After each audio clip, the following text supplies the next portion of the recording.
number 12. It's been a while, sir. It has been a long while. Yeah. In our last video, it was hot. Yeah. It was really hot. It was. It's a lot cooler. It's not as cool in this room. I'm sort of regretting the sweatshirt, but right now, hiding the man boobs, which we talk about in every... I'm looking and I'm like, boy, there's some shadow going on in there. Busty LaRue over here. Chesty Sinclair. Ooh, the W, huh? Showing it off. All right, so it's another record run video with us, the guys from the Psychedelic Experience. We had a great show tonight. It was our Halloween show, so check that out on our podcast, which is available on our WordPress site. Check us out on Facebook. If you're seeing this on YouTube initially, all those links are there, so you'll be able to find them. I've got one more record than you do, so I'll start it off. Let's do it. So I picked these up back in the summer. Probably late July, something like that. But did a record run up in Bloomington, which has kind of become something we're doing a little bit more of. Yeah, with two regular shops that we hit. I'm going to just start by showing you something that I got at each of those shops. So, upgrade copy for me of Led Zeppelin's Presence. I'm a lead head. I've admitted it before. Zeppelin, I don't listen to them as much as I used to, simply because I've heard it a bunch. But if push came to shove, it would be, a while before I'd be able to say that they weren't my favorite band. But this is gatefold, early US, if not original pressing. Looks good on the inside and the outside. Glad to have it. Upgrade copy. Pick that one up at Reverberation Records, right on 51 in Bloomington. Same day, got over to North Street Records in Normal, Bloomington and Normal if you're not from the central Illinois area. One community, two towns. Sure, if you're from New Jersey, that doesn't sound too weird, but that's totally not that normal for Illinois. Anyway, another upgrade copy here. Ray Charles, Modern Sounds and Country and Western Music. This was like $4 at North Street Records. A classic. Glad to have it. This is an early, if not original pressing, in good shape. I think I'm gonna die. There goes my baby with some. All right, first up for me, our friend Brian, who we've talked about here. We bought a bunch of stuff from him. I happened to be digging in a thrift store recently. He came in, was like, hey, you want to come over? I've got a few records. Might want to take a look at them. So I went over and checked some stuff out. First up was a group called Smith. This is one I've seen a bunch in cheap bins and just always been like, I don't know. He basically just was like, take it. I don't want it. I need to get rid of it. I've listened to a few tracks on here. I think the big hit was Baby It's You. Not psych, really, just kind of like soulful rock, but pretty good. And Gail McCormick.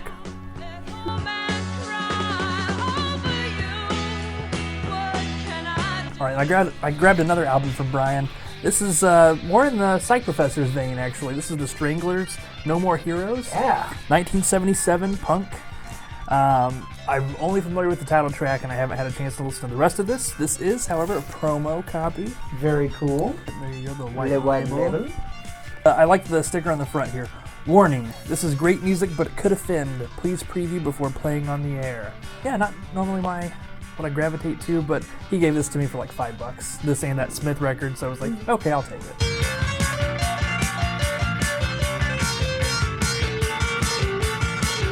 Okay, so on that same trip to Bloomington, picked up some stuff that I didn't have before. In fact, this was not quite a blind buy. It was just more of I'm holding off on hearing this album. Oh, yes. Oh, yes. This is a first U.S. pressing of the Soft Machine.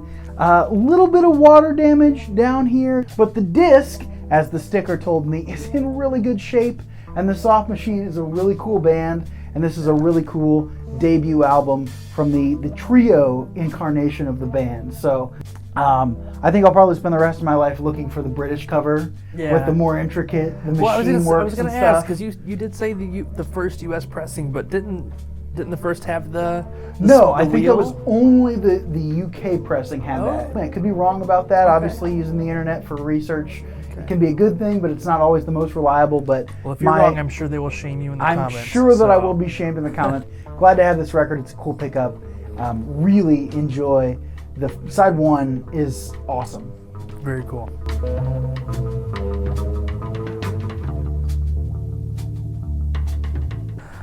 Next up is a group of records that I got at the Recycled Records in Springfield. I don't remember exactly how much I paid on each one, but I think there's 5 records. In total was $50. So about 10 an album. Some are worth it, some are like... Pony up from Mellow Yellow. It was a pony up. It was a treat yourself day, and I treated myself. Treat yourself. First up, this is Friend and Lover, Reach Out of the Darkness. This was actually like cool. a $2 copy. I was really, really happy to find this. We actually played the track a few times leading up to me finding this. The rest of the album is in sort of that like upbeat, poppy rock kind of vein. I don't know how to describe it. Almost funky. Reach out in the darkness. Yeah. This is an earworm. Oh, Reach man. out in the darkness. You hear that song, it's in your head for a week at least. That's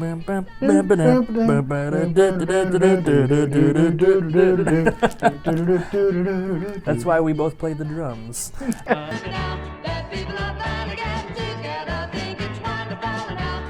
This is another one that I got at North Street.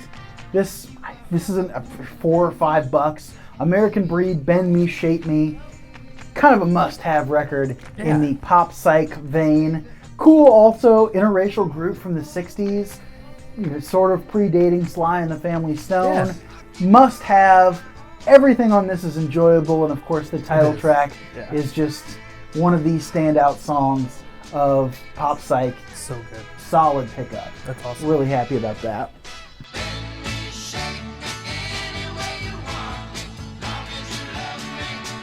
This is The Loading Zone. I think they had this for like $8 or $10. I can't remember. Really pretty good stuff. It's kind of looking at the front, you're like, maybe some early prog, I don't know, maybe some psych. This is sort of funk rock almost. Lots of horns, which sounds like it might be off-putting, but it's done in kind of a cool, kind of a darker, little more psychedelic vein. Oh gosh, Can I Dedicate? The last track on the album is 9.5 minutes, and it's good. It's the standout track on here. This one's worth it for the cover and the contents within. Nice. Good stuff.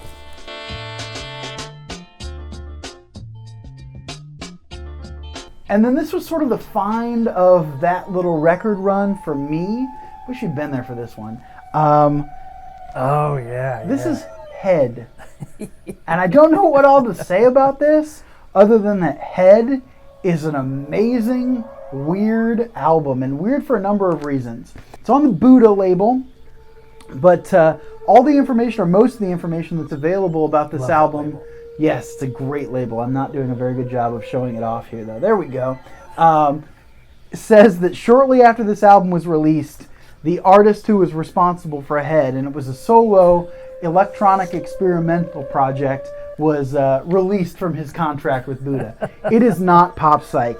It is deep, deep space rock. When you name your tracks cannabis sativa, methadone, and LSD, and you have this note on there, it says... The sound of numbers for soaking in soft dreams, sweet moments and private notes, making a rhyme into a habit. An album that creates the ultimate environment for the smoke generation. Taste it. Taste it. That's awesome. That is awesome. It also comes with, and it has it in here, I'm not going to take it out, comes with a coloring book. Very cool. Ponied up on this one a little bit. Complete and total blind buy. Completely worth it. Yeah. Boy, it stands out as just sort of it's a talking point. It's what do you call that? Like conversation piece. There you go. There we go. It's a conversation piece. Head on Buddha.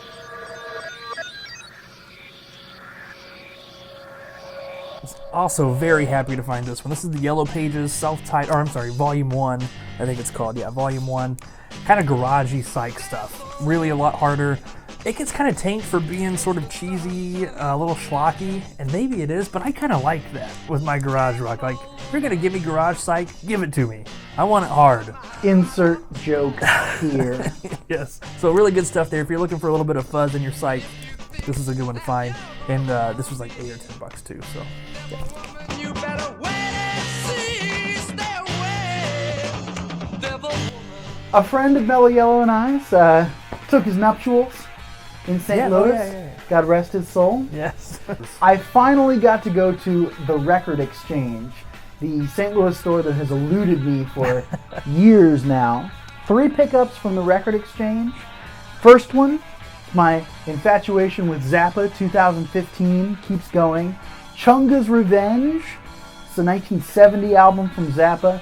This is on the Reprise label. It is Bizarre Reprise, so this isn't a first pressing because it's on Reprise. The first pressing would be on Bizarre, but this is like a 2 year later pressing, or maybe even not that far off, and it's good. It's really good. This one, Zappa instrumentals, a lot of them on there, but really cool, mind-blowing album from '70. Chunga's Revenge, worth picking up.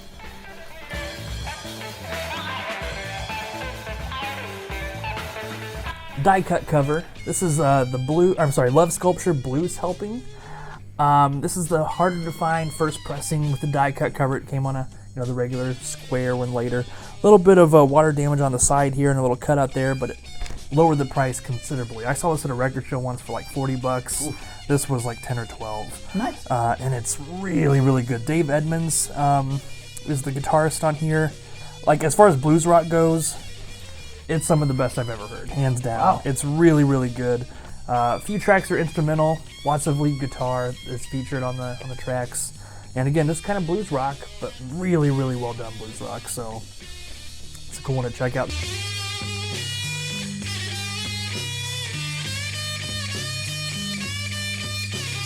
Not an early pressing of this, Crown of Creation from Jefferson Airplane. My mind was blown by this, though. Yeah. This is another one that I've just kind of passed up over the years, thinking, well, it's not Surrealistic Pillow. It's not. It's different. It's a different experience altogether. And in fact, you could say that Surrealistic Pillow has some pop sensibilities that this one doesn't have. This is a little bit deeper.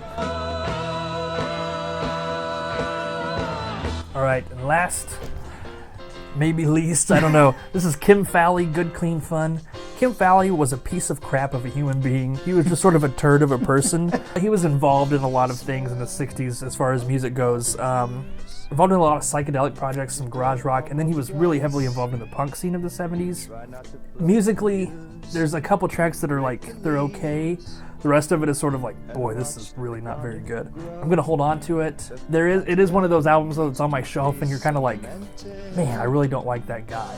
Like, I don't know. There's like, it's maybe a moral dilemma. Like, should I get rid of it because he was a horrible person, but he was also important and influential at the same time.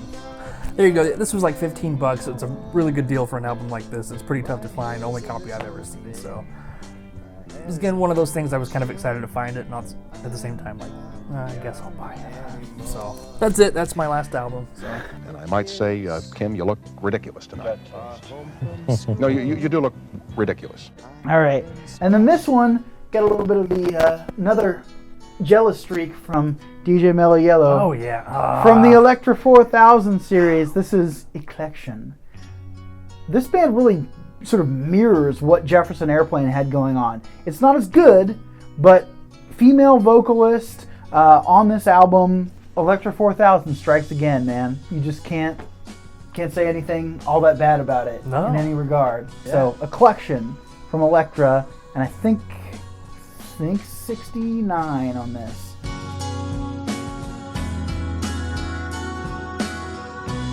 That's another record run in the books.